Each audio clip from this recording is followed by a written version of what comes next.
नमस्कार प्रेक्षकांनो, घरोघरी मातीच्या चुली या मालिकेच्या आजच्या भागामध्ये आपण बघूया. तर प्रेक्षकांनो, इथे आता ऋषिकेश जानकी शांतपणे झोपलेले असतात. सकाळी त्यांना इव्हेंटची तयारी करायची असते आणि त्याच वेळेला प्रेक्षकांनो, इथे आता मकरन आलेला असतो. मकरनला त्यांचे 10 लाख रुपये चोरायचे असतात. तर प्रेक्षकांनो, इथे आता मकरन एक पाईप सोडतो आतमध्ये आणि त्याने रूममध्ये संपूर्ण धूर करतो आणि तो नुसता धूर नसतो प्रेक्षकांनो, तर त्याच्यामध्ये इथे गुंगीचं औषधसुद्धा असतं. ते गुंगीचं औषध धुरामार्फत ऋषिकेश आणि जानकी यांच्या नाकातोंडामध्ये गेल्यामुळे ते दोघेही आता झोपेतच बेशुद्ध झालेले असतात. आणि तेव्हा प्रेक्षकांनो, मकरन म्हणत असतो की जानकी, हा फक्त धूर नाही आहे, तर याच्यामध्ये गुंगीचं औषध आहे. ते तुमच्या नाकात गेल्यानंतर तुम्ही बेशुद्ध होणार, शांतपणे झोपणार आणि मग मी पैशांची बॅग घेऊन तिथून निघून जाणार. आणि तसंच प्रेक्षकांनो मकरनने केलेलं असतं. मकरनने धूर सोडल्यानंतर दरवाजाला धक्का मारून तो आतमध्ये येतो आणि रूममध्ये इकडे तिकडे पैसे शोधत असतो. प्रेक्षकांनो, 10 लाख रुपये असे कोणी बाजूला ठेवून झोपतं का? ते लगेचच मकरनच्या हाती लागलेले असतात. त्यानंतर प्रेक्षकांनो, इथे जानकी आता डोळे उघडून बघण्याचा प्रयत्न करत असते की नक्की तिथे कोण आलंय ते. आणि तेव्हा इथे जानकी आता त्या माणसाचा हात पकडत असते. तेव्हा मकरनच्या हातावरती असलेला जो हार्ट शेप आहे तो तिला दिसतो, पण थोडा थोडा, कारण तिला धुंदलं धुंदलं दिसत असतं. क्लिअर तिला काही दिसतच नसतं. त्यानंतर प्रेक्षकांनो, इथे आता सौमित्र आणि सारंग इव्हेंटच्या ठिकाणी आलेले असतात. मंडपवाले सुद्धा आलेले असतात, पण इथे अजून ॲडव्हान्स मिळालाच नाही आहे, तर मंडप कसा काय घालणार? त्यामुळे प्रेक्षकांनो, इथे आता सौमित्र ऋषिकेशला फोन करत असतो, पण ऋषिकेश आता फोन उचलत नसतो. सारंग म्हणत असतो की काय झाले दादाला, अजून कसा येत नाही आहे? तेव्हा सौमित्र म्हणतो, दादा झोपला असेल का अजून? तेव्हा सारंग म्हणतो, नाही दादा एवढा उशिरापर्यंत कधीच झोपत नाही आणि आज तर इतका महत्त्वाचा दिवस आहे, आज दादा लवकर उठला असेल, पण मग तो फोन का उचलत नाही आहे? तेव्हा मंडपवाले म्हणत असतात, काय झालं, तुम्ही लोक ॲडव्हान्स देताय की नाही, की जाऊ आम्ही दुसरीकडे कामाला? सारंग म्हणत असतो, दादा थांबा थांबा, थोडा वेळ थांबा, दादा येतच असेल, काहीतरी कामात असेल, तोपर्यंत तुम्ही मंडप तयार करायला घ्या ना. तेव्हा इथे दादा म्हणतात, हे बघा, जोपर्यंत आम्ही ॲडव्हान्स घेत नाही ना, तोपर्यंत आम्ही मंडप घालायला घेत नाही. कारण आम्हाला काय माहिती, तुम्ही आम्हाला परत जायला सांगितलं तर मग आमची एवढी मेहनत वाया जाईल ना, म्हणून आधी पैसे, मग आम्ही काम करणार. तेव्हा प्रेक्षकांनो, इथे आता जानकी सगळीकडे शोधत असते. पैसे कुठेही नसतात, सगळे कपडे काढलेले असतात, तरीसुद्धा इथे त्यांना अजिबातच पैसे कुठेही सापडत नाही. प्रेक्षकांनो, कसे सापडणार पैसे? पैसे तर मकरन चोरून घेऊन सुद्धा गेला. पण इथे जानकी ऋषिकेश आता डाव्या उजव्या हाताने जर कुठे ठेवले असतील तर सापडतील, म्हणून इथे ऋषिकेश आता सगळे कपडे वगैरे कपाटातून काढतो आणि शोधण्याचा प्रयत्न करत असतो. पण प्रेक्षकांनो, काहीही सापडत नाही, कारण का पैसे नाहीच आहेत. तेव्हा जानकी म्हणत असते, ऋषिकेश, अरे संपूर्ण रूममध्ये कोपरा शोधून काढला, तरीसुद्धा पैसे सापडत नाही आहेत, कुठे गेले? ऋषिकेश म्हणतो, चोरीला गेले तर नाही ना? चोरीलाच गेले असतील. ऋषिकेश म्हणतो, बाहेर विचारतो आम्ही, जर कुणाला काही माहिती असेल तर. तेव्हा ऋषिकेश आता बाहेर येतो आणि म्हणतो, काकू प्लीज बाहेर या, लवकर बाहेर या. तेव्हा काकू म्हणतात, कोण आलं रे सकाळ सकाळ माझ्या दारापाशी तडमडायला? तेव्हा इथे ऋषिकेश म्हणतो, काकू, आमच्या घरातून 10 लाख रुपये चोरीला गेलेत. तुम्ही कुणाला बघितलं का आमच्या घराच्या बाहेर? रात्री कोणी आलं होतं का? तेव्हा काकू म्हणतात, अच्छा, 10 लाख रुपये तुझे हरवलेत म्हणून सकाळ सकाळ माझ्या दारापाशी ओरडायला आलास का तू? आणि काय रे, 10 लाख रुपये तुमच्याकडून आले तरी कुठून? बरं, आले तर आले, 10 लाख रुपये चोरी होईपर्यंत तुम्ही दोघेजणं काय करत होता? तेव्हा इथे जानकीला राग येतो. ऋषिकेश म्हणतो, जानकी जाऊ दे, ह्यांच्याबरोबर भांडणामध्ये अजिबात वेळ घालवायला नको, आपल्याला आपले पैसे शोधायचे आहेत. तेव्हा प्रेक्षकांनो, जानकी ऋषिकेश दोघेही तिथून निघतात. इथे आता काकूंच्या डोक्यामध्ये घाणच आहे, तर ते दोघे तरी काय करणार?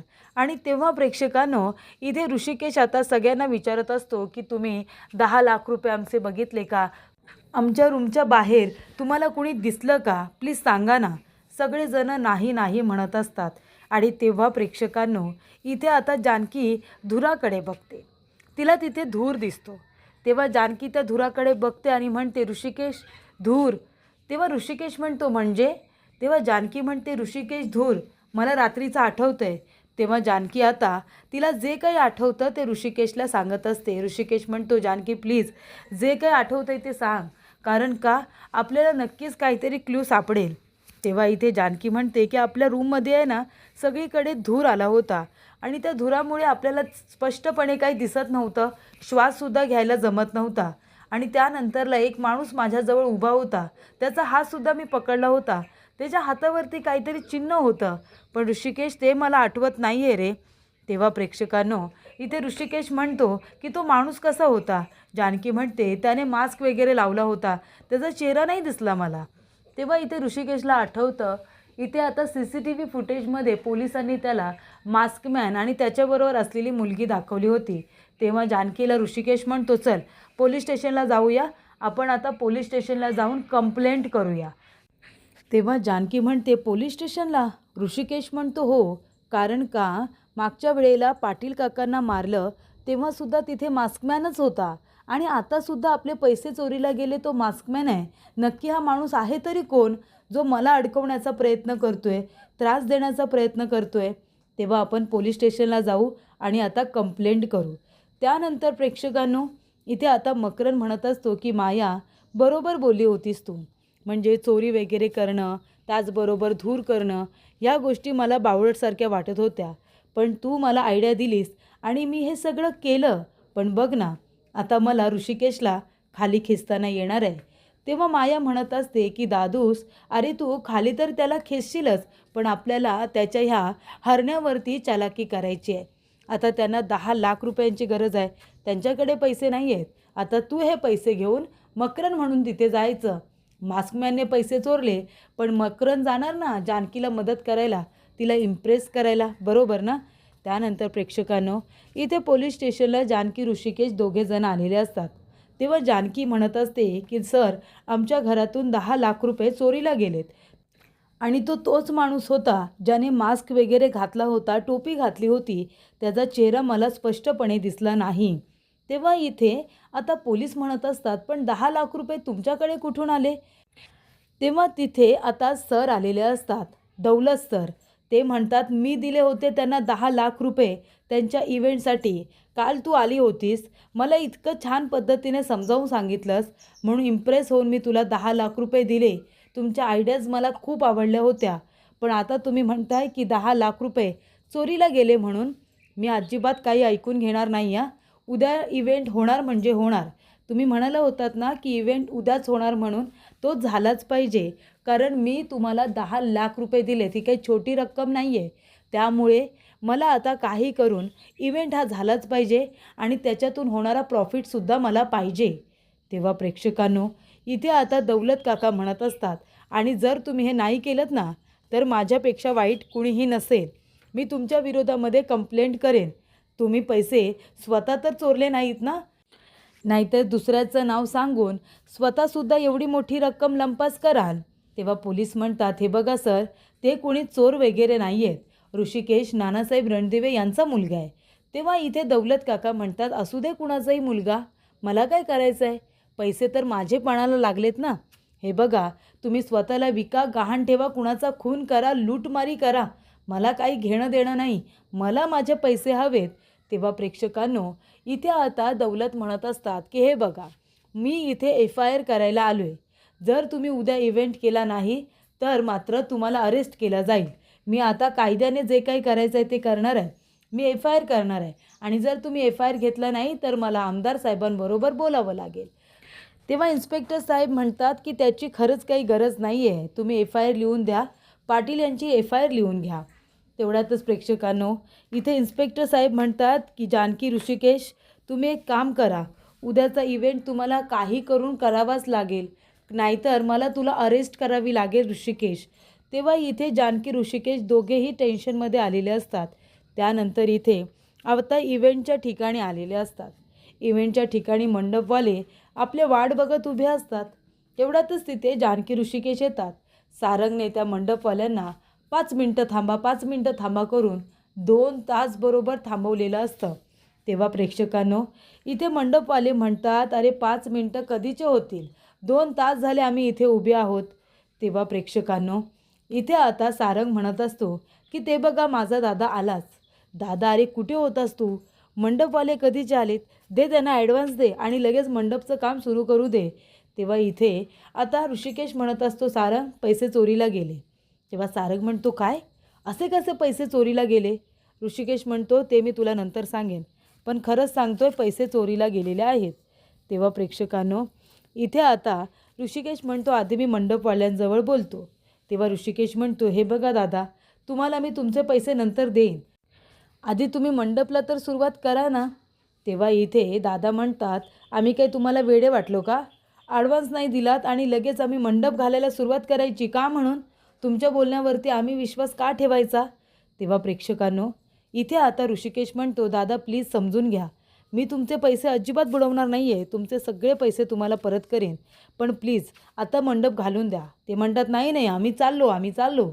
तेव्हा जानकी म्हणते, दादा मी तुमच्यासमोर हात जोडते, प्लीज आम्हाला मंडपची खूप गरज आहे. तेवढ्यातच तिथे आता येतो मकरन. मकरन म्हणत असतो, जानकी तुला कुणाच्याही समोर हात जोडायची गरज नाही आहे, तू इथे कठीण प्रसंगात होतीस, तू अडचणीत आहेस तर मी आलो आहे ना, हे बघ मी आलो आहे तुला मदत करायला.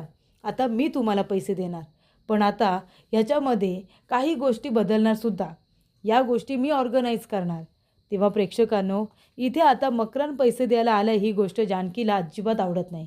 जानकी ऋषिकेश दोघांनासुद्धा राग आलेला असतो. इथे आता जानकी मकरनकडे रागाने बघत असते आणि तेवढ्यातच प्रेक्षकांनो, जानकी रागात असते, मकरनसुद्धा चिडलेला असतो आणि ऋषिकेश तर अतिशय चिडलेला असतो. तो म्हणतो, तू इथे काय करतो आहेस? तुझ्या मदतीची गरज नाही आहे आम्हाला, गेलास तरी चालेल, जा पैसे घेऊन जा तुझे. तेव्हा प्रेक्षकांनो, जानकी म्हणत असते, कळलं मकरन, ऋषिकेश काय म्हणाला, गेलास तरी चालेल, जा आता इथून. तेव्हा इथे आता मकरन म्हणत असतो, जानकी मला माहिती आहे तुला पैशांची गरज आहे, तेव्हा मी इथे आलो आहे ना, आणि ऋषिकेश मी तुझ्याशी बोलत नाही आहे, मला जानकीजवळ बोलायचं आहे. हे बघ जानकी, तू अडचणीत आहेस म्हणून मी तुला इथे पैशांची मदत करायला आलो आहे, म्हणून आता हे पैसे घ्या. आणि कसं आहे ना, खेळामध्ये आता थोडा बदल होईल. आता या खेळाचा ऑर्गनायझर तुम्ही नाही तर मी असणार आहे आणि याच्यामध्ये 2 पार्टीज होतील, एक तुम्ही आणि एक मी विरुद्ध तुम्ही, असं आपण खेळायचं आहे. मान्य असेल तर घ्या, पैसे घ्या आणि इव्हेंट करा उद्याचा. कारण का आता ऋषिकेश, आधीच तुझे 10 लाख रुपये पार्टीला द्यायचे आहेत आणि हे 10 लाख रुपये तुझे चोरीला गेलेत. 20 लाखामध्ये तू खड्ड्यात आहेस, कळलं ना. त्याच्यामुळे आता काहीही झालं तरीसुद्धा तुला माझे पैसे घ्यावेच लागतील. तेव्हा इथे ऋषिकेश म्हणतो, काहीही झालं ना तरीसुद्धा तुझ्याकडून पैसे घेणार नाही आहे मी, कळलं का. तेव्हा सारंग म्हणतो, दादा अरे प्लीज ऐक ना, आता पैसे घे आणि आपण इथे मंडपला तर सुरुवात करूया ना. हे बघ उद्याचा इव्हेंट काही करून आपल्याला करायचंच आहे. तेव्हा प्रेक्षकांनो, इथे आता सारंग म्हणत असतो की दुसरा पर्याय नाही आहे. सौमित्र म्हणत असतो की दादा हे बघ, हे पैसे घेतल्याशिवाय तुझ्याकडे आता सध्या तरी पर्याय नाही आहे, कारण आपले 10 लाख रुपये चोरीला गेलेत आणि जर तू हे पैसे नाकारलेस तर मग आपल्याकडे एकच पर्याय आहे. आपल्याला एकच व्यक्ती पैसे देऊ शकतो ह्या शॉर्ट नोटीसवरती आणि तो व्यक्ती म्हणजे आपले नाना. आपले नाना आपल्याला पैसे देऊ शकतात. तू त्यांच्याकडून 10 लाख रुपये घेणार आहेस का? तेव्हा इथे आता ऋषिकेशने नानांना शब्द दिलेला असतो की काही झालं तरीसुद्धा पैसे तुमच्याकडून घेणार नाही, मी स्वतः कमवणार. मग जर आता नानांकडूनच पैसे घ्यायचे होते तर मग इतका अट्टाहासच कशाला केला असता ना. मग ऋषिकेशचा नाईलाज होतो आणि मग सौमित्र आणि सारंग पण समजवतात की ठीक आहे, आपण आता मॅनेज करूया. तो जर म्हणतोय ना की ऑर्गनाईज तो करणार तर करू देत. तरीसुद्धा ऋषिकेश नाहीच म्हणत असतो. तेव्हा मकरन म्हणतो, ठीक आहे दादा, तुम्ही यांचा मंडप करून द्या, त्यांच्या बिचाऱ्यांवरती विश्वास ठेवा, खूप प्रामाणिक माणसं आहेत. तेव्हा ते दादा म्हणतात, त्यांच्या प्रामाणिकपणाचं की आम्हाला लोणचं घालायचं आहे, आमचा ॲडव्हान्स जर आम्हाला मिळाला नाही तर आम्ही काम कसं सुरू करणार. तेव्हा इथे प्रेक्षकांनो, आता ऋषिकेश सगळ्यांच्या बोलण्याचा विचार करत असतो. त्यानंतर प्रेक्षकांनो, पुढील भागामध्ये मकरन म्हणतो की ऑर्गनायझर तर मी असणार, जो जिंकणार त्यांना पैशाची रक्कम तर मिळणार, पण त्याचबरोबर जो जिंकेल त्याला जानकीसुद्धा मिळेल, आहे मंजूर. तेव्हा ऋषिकेश म्हणतो, चल जानकी. तेव्हा जानकी म्हणते की चॅलेंज ॲक्सेप्टेड. तेव्हा इथे ऋषिकेश म्हणतो, जानकी म्हणते, हो ऋषिकेश, मला माहिती आहे हे चॅलेंज तूच जिंकणार आहेस, कारण माझा तुझ्यावरती पूर्ण विश्वास आहे. तू जिंकल्याशिवाय राहणार नाही, कारण आपण दोघेजणं एक टीम आहोत, आपण दोघेजणं एकमेकांच्या बरोबर आहोत असं जानकी ऋषिकेशला म्हणते आणि त्याचा हात पकडते मकरनच्या समोर. तेव्हा मकरनला खूपच जास्त राग आलेला असतो.